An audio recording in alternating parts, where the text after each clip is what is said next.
When I was in my early 20s, I was invited on a research expedition to Arnhem Land, which is a large area of protected Aboriginal land in the far north of Australia.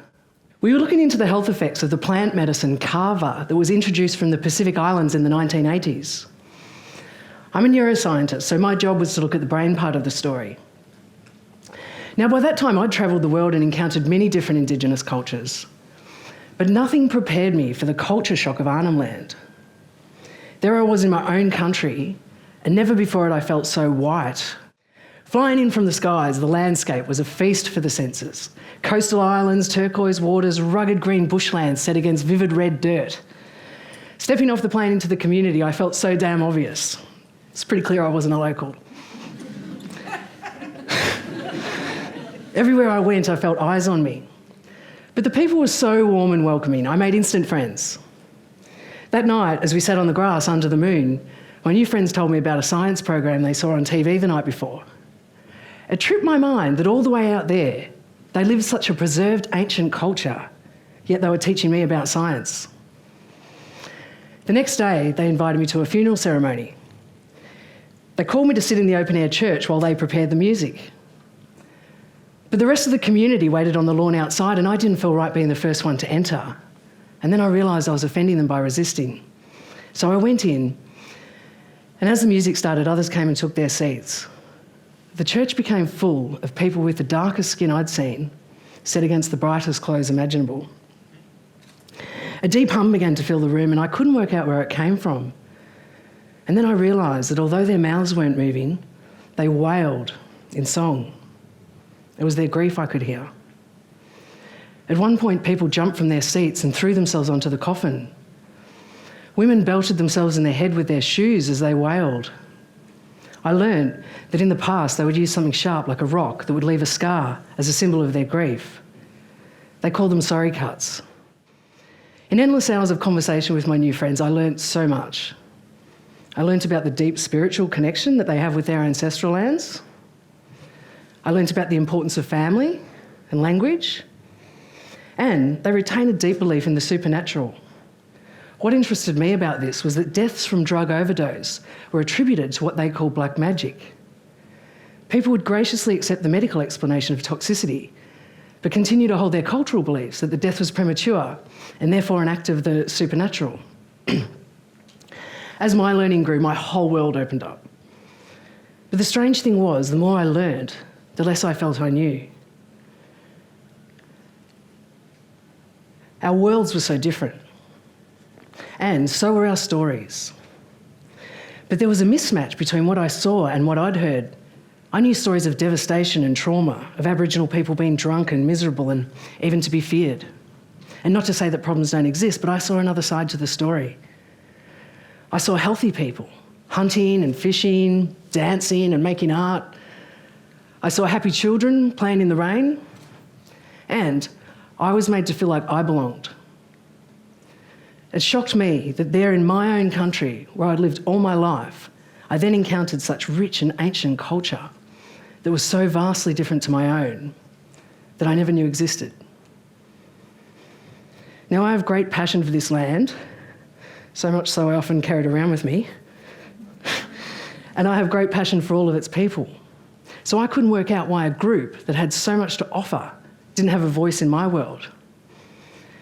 It changed my path in life. I looked for ways to use my neuroscience research to best serve the first people of the land that I also call home.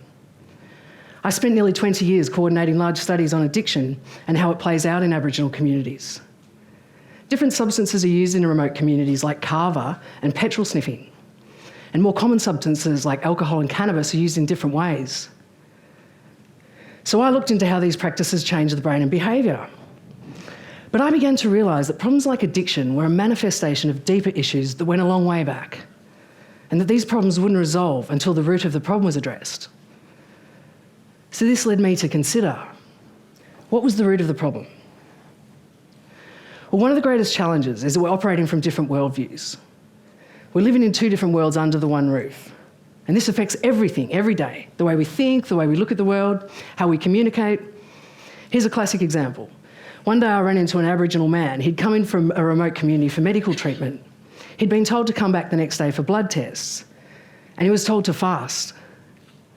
He didn't know what to do, and he said to me, "Do I eat fast or run fast?" I believe the more we understand each other's worlds, the better we can work together to solve problems, but it has to be two ways, because there's many gaps to bridge between our worlds, but the main one is in power. Now, after 200 years of colonisation, our statistics tell a sobering story. We all know them. Aboriginal people have high rates of suicide, domestic violence and addiction. In some cases, going to prison is so common it's said to be a rite of passage. The list goes on. Nearly a decade ago, all Australian governments rallied to close the gap for Aboriginal people who were far behind other Australians on measures of education, employment and health, and all within a generation. Now, coordinated action was welcome, but there was an oversight. These measures of success didn't include things that Aboriginal people valued or were skilled at, like knowledge of the land, strength of family connections, language, and resilience. It means that they're measured up against our worldview and not theirs. It means that there's a cultural bias in the system that sets them up to fail. And so many Aboriginal people are left feeling like they don't measure up and they're never going to. And not surprisingly, after 8 years of solid investment, outcomes haven't changed much. So all this bad news must be devastating for Aboriginal people. But that's not what we found. We did a recent study on happiness. We interviewed 900 Aboriginal people from 4 different remote communities across Western Australia and Northern Territory. A few months ago, the statistician called me up and said, "Didn't work, Sheree." "What do you mean it didn't work?" I said. He said, "Well, this data shows that they're all really happy. And aren't they burdened by poverty and social problems?" But no, despite all the stories and statistics of deficit, those we spoke to said they're happier now than they were 5 years ago and expect they'll be even happier in 5 years' time. Not only are they happy, but they're optimistic about the future. So what does this mean? Is it a measurement error? Or is there more to the story? Well, it turns out I wasn't the only one scratching my head about the conflicting realities in remote communities. Over a decade ago, Aboriginal groups in Central Australia started their own grassroots desert knowledge movement. So I joined this collaboration 4 years ago and now lead a national study on Aboriginal wellbeing in remote communities. We spent several years going to different communities around Australia to ask about their values and goals in life and work out how these can be measured in order to show their importance to government. The way we thought about it was that Aboriginal knowledge is passed down through stories, and governments mainly speak the language of numbers. So we could bring together stories and numbers for the two worlds to meet. Now, Aboriginal culture in Australia isn't just one culture, it's many, but there were some clear similarities. All those we spoke to voiced the same 3 priorities: culture, empowerment, and community. People wanted to be empowered to practice their own culture in a society that enabled them to do so. They want the freedom to be themselves. But the difference between these people and myself is that they live in a broader society that does not reflect their cultural values, and in fact measures them up against things that don't reflect their own views of success. So we unpacked Aboriginal stories to create new definitions and measures of success. And our work is showing statistically that these factors are the key foundations of wellbeing for Aboriginal people. Not only that, we're discovering the importance of working together and learning from each other. One hand can't clap without the other. We're bringing together the core priorities for both government, being education, employment and health, and Aboriginal people, being culture, empowerment and community, in what we call the Interplay Wellbeing Framework. With interplay meaning that everything hangs together, everything exists together. Education doesn't exist without culture, health doesn't exist without community, employment can't be sustained without empowerment. They're all interrelated, they all interplay. But we have to prove it. And it has to speak a language that both communities and governments understand. When we looked at our data, we found that it supported what communities said. It showed that culture, empowerment and community are in fact stepping stones to achieve success in education, employment and health. Let's look at education, for example. Now, language is key in remote communities. Many languages have been lost, but many are very much alive. Some Aboriginal people speak 4 or 5 different languages as well as English. But Aboriginal language speakers have very little chance to learn their own language at school. Our analysis showed that Aboriginal students who learn about their own culture at school and first learn literacy in their own language, so Aboriginal literacy, do better at English literacy and numeracy. That is, education outcomes are better for those who learn Aboriginal literacy as a stepping stone to English literacy. Like most things in life, students need to walk before they can run.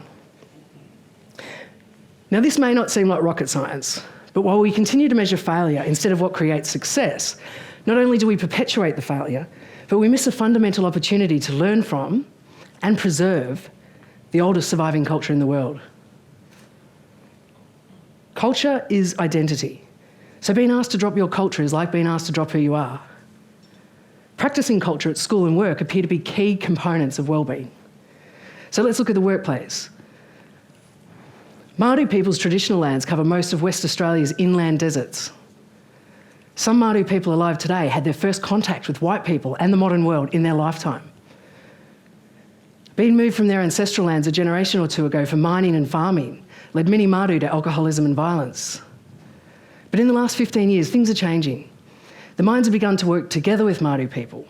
They started tapping into the deep knowledge that Māori have of the land and employed Māori in land management roles known as rangers. Jobs became flexible, so Māori no longer had to choose between their job and participating in cultural ceremonies. They can do both. So the Māori feel proud to share their knowledge in their work, and the mines now have stable long-term Māori employees. So ranger programs have been successful elsewhere. There's around 800 Aboriginal rangers now employed across Australia. So the ranger and the Aboriginal art industry are examples of culture-based economies where people can work and participate in the economy through practicing culture. But not everybody can be or wants to be a ranger or an artist. And many Aboriginal people have been separated from their lands and language. So the point is this: education and work that enables you to operate from the safety and strength of your own culture enables you to be true to who you are, which appears to be a key element of wellbeing. By valuing what's most important to people in a language that governments understand, being numbers, enables governments to work out where they can best invest to create change. This means that governments can achieve their goals by empowering Aboriginal people to build from their own cultural strengths. Everybody's happy. And it means involving Aboriginal people in their own solutions. We don't have to stick to narrow measures of success based on our own view of the world. By acknowledging what's important to unique communities, not only do we validate and empower them, but we also grant ourselves the opportunity to learn from them. This is my good friend, Yulngu leader Trevor Gurawiwi from Elcho Island in Arnhem Land. Just last month I asked him, what's the one thing governments could do to improve wellbeing for Aboriginal people? He said this: walk with us to share those knowledge from those two world views. Thank you.